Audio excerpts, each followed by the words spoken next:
ուրեմն ազատության 16 շենքի բնակիչ եմ ու ընդհանրապես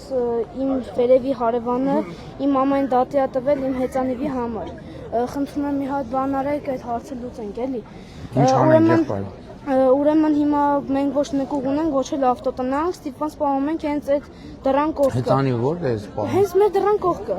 Բայց ինչ ասում հարևանը։ Ասում է, որ իրան խանգարում է, բայց ոչ մի բան, ոչ մի հարևանների հետ ինքը չունի։ Ինքը միայն է կապում, բոլորին ասում է։ Գիտես, այդպես դեպքերում իմ կարծիքով ամենաճիշտ ձևն է նա գնալ նստել, խոսալ հարևանի հետ։ Ինքը բոլորի հետ չունի, մենք խնդրում ենք շոկոլադ վերցրու, գնա ասա, բայ ես իմ հեծանիվը ինչ անեմ։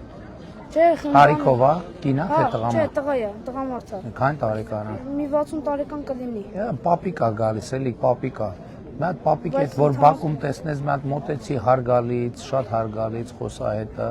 ասա պապիկ ջան, բա հեծանիվը։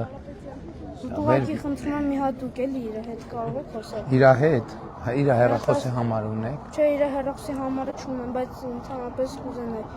որ հեռախոսի համարը տայր, կզանգեի խոսայի, գիտես։ Ստեղ եմ բնակվում, ուղղակի բանն անում, հեծանիվը կայանում եմ հենց իմ դռան կողքը, ու դրա համար ինքը դատի է տվել, ինքը ոչ մեկի հետ չունի։ Ազատության 16։ Հատ խոսանք հլը պապիկի հետ։ 9-րդ բնակարան։ Տեսնենք ինչ կարող է։